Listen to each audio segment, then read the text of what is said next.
The Sleeper Awakes by H.G.Wells. Chapter 17. 3 Days. Lincoln awaited Graham in an apartment beneath the flying stages. He seemed curious to learn all that had happened, pleased to hear of the extraordinary delight and interest which Graham took in flying. Graham was in a mood of enthusiasm. "I must learn to fly," he cried. "I must master that. I pity all poor souls who have died without this opportunity. The sweet, swift air. It is the most wonderful experience in the world." "You will find our new times full of wonderful experiences," said Lincoln. "I do not know what you will care to do now. We have music that may seem novel." "For the present," said Graham, "flying holds me. Let me learn more of that. Your aeronaut was saying there is some trades union objection to one's learning." "There is, I believe," said Lincoln. "But for you, if you would like to occupy yourself with that, we can make you a sworn aeronaut tomorrow." Graham expressed his wishes vividly and talked of his sensations for a while. "And as for affairs," he asked abruptly, "how are things going on?" Lincoln waved affairs aside. "Ostrog will tell you that tomorrow," he said. "Everything is settling down. The revolution accomplishes itself all over the world. Friction is inevitable here and there, of course, but your rule is assured. You may rest secure with things in Ostrog's hands." "Would it be possible for me to be made a sworn aeronaut, as you call it, forthwith, before I sleep?" said Graham, pacing. "Then I could be at it the very first thing tomorrow again." "It would be possible," said Lincoln thoughtfully. "Quite possible. Indeed, it shall be done." He laughed. "I came prepared to suggest amusements, but you have found one for yourself. I will telephone to the aeronautical offices from here, and we will return to your apartments in the wind vane control. By the time you have dined, the aeronauts will be able to come. You don't think that after you have dined you might prefer—" He paused. "Yes," said Graham. "We had prepared a show of dancers. They have been brought from the Capri Theatre." "I hate ballets," said Graham shortly. "Always did. That's not what I want to see. We had dancers in the old days. For the matter of that, they had them in ancient Egypt. But flying—" "True," said Lincoln, "though our dancers—" "They can afford to wait," said Graham. "They can afford to wait. I know, I'm not a Latin. There's questions I want to ask some expert about your machinery. I'm keen. I want no distractions." "You have the world to choose from," said Lincoln. "Whatever you want is yours." Asano appeared, and under the escort of a strong guard they returned through the city streets to Graham's apartments. Far larger crowds had assembled to witness his return than his departure had gathered, and the shouts and cheering of these masses of people sometimes drowned Lincoln's answers to the endless questions Graham's aerial journey had suggested. At first, Graham had acknowledged the cheering and cries of the crowd by bows and gestures, but Lincoln warned him that such a recognition would be considered incorrect behavior. Graham, already a little wearied by rhythmic civilities, ignored his subjects for the remainder of his public progress. Directly they arrived at his apartments. Asano departed in search of kinematographic renderings of machinery in motion, and Lincoln dispatched Graham's commands for models of machines and small machines to illustrate the various mechanical advances of the last 2 centuries. The little group of appliances for telegraphic communication attracted the master so strongly that his delightfully prepared dinner, served by a number of charmingly dexterous girls, waited for a space. The habit of smoking had almost ceased from the face of the earth, but when he expressed a wish for that indulgence, enquiries were made, and some excellent cigars were discovered in Florida, and sent to him by pneumatic dispatch while the dinner was still in progress.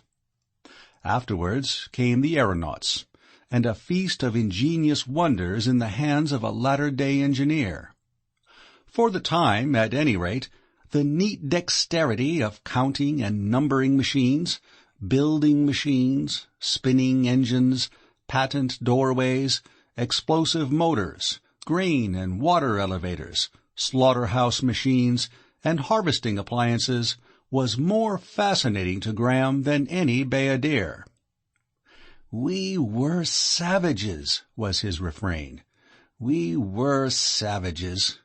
We were in the Stone Age, compared with this. And what else have you?" There came also practical psychologists, with some very interesting developments in the art of hypnotism. The names of Milne Bramwell, Fechner, Lebeau, William James, Myers, and Gurney, he found, bore a value now that would have astonished their contemporaries. Several practical applications of psychology were now in general use.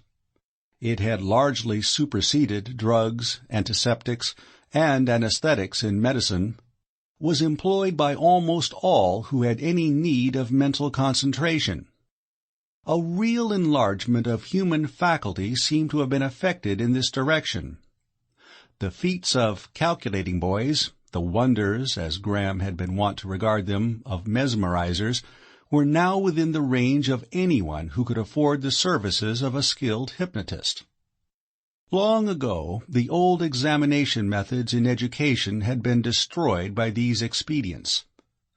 Instead of years of study, candidates had substituted a few weeks of trances, and during the trances, expert coaches had simply to repeat all the points necessary for adequate answering, adding a suggestion of the post-hypnotic recollection of these points.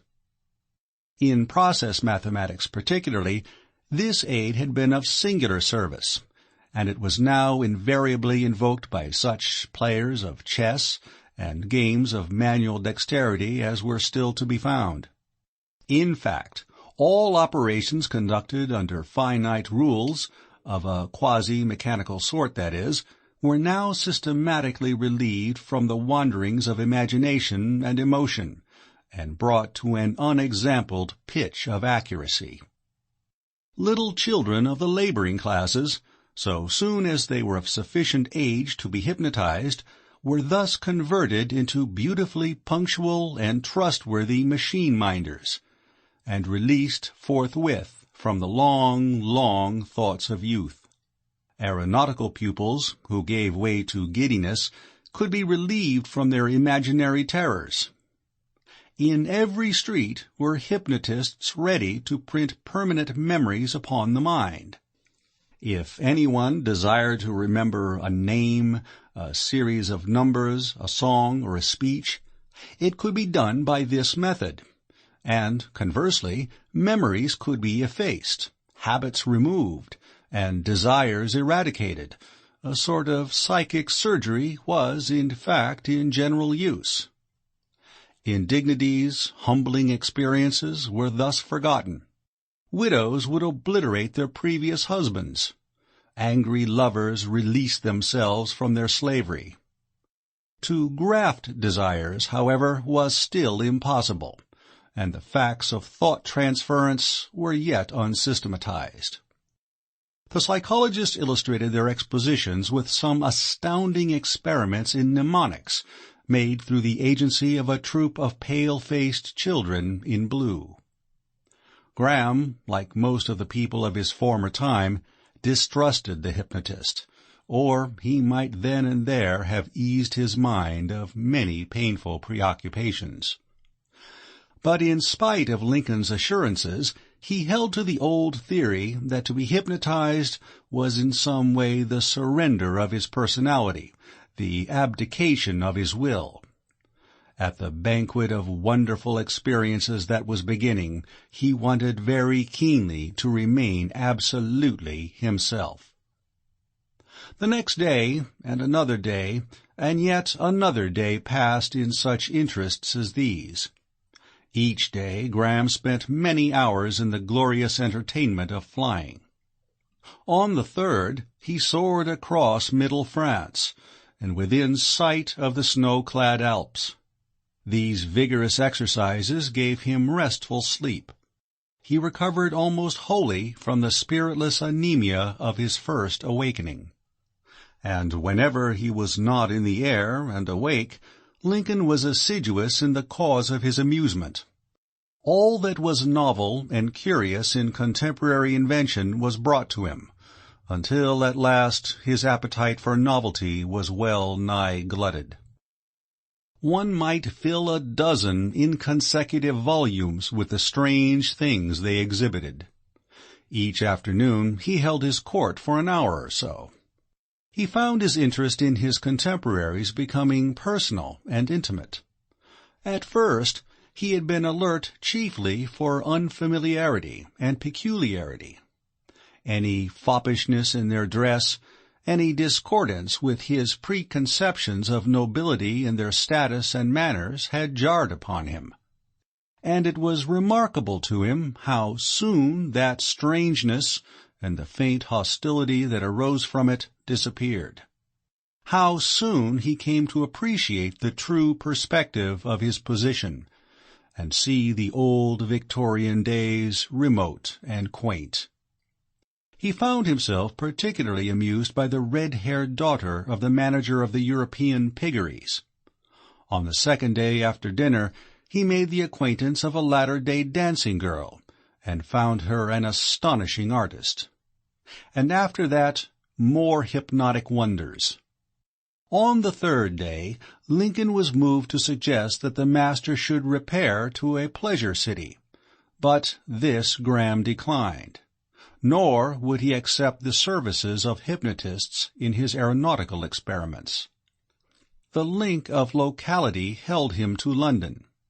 He found a delight in topographical identifications that he would have missed abroad.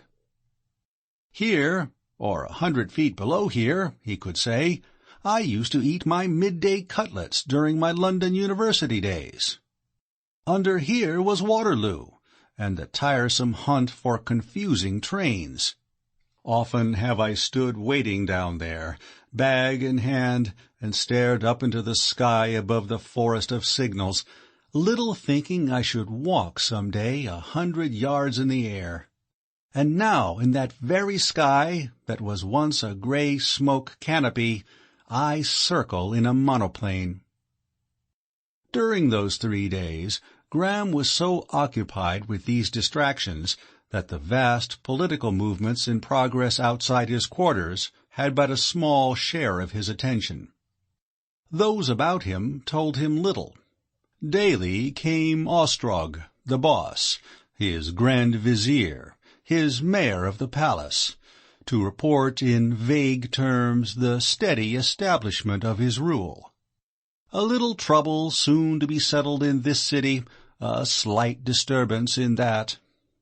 The song of the social revolt came to him no more. He never learned that it had been forbidden in the municipal limits, and all the great emotions of the crow's nest slumbered in his mind. But on the second and third of the 3 days he found himself, in spite of his interest in the daughter of the pig manager, or it may be by reason of the thoughts her conversation suggested, remembering the girl Helen Wotton, who had spoken to him so oddly at the wind-vane keepers' gathering. The impression she had made was a deep one, albeit the incessant surprise of novel circumstances had kept him from brooding upon it for a space. But now her memory was coming to its own. He wondered what she had meant by those broken, half-forgotten sentences. The picture of her eyes and the earnest passion of her face became more vivid as his mechanical interests faded. Her slender beauty came compellingly between him and certain immediate temptations of ignoble passion. But he did not see her again until 3 full days were past. End of chapter 17.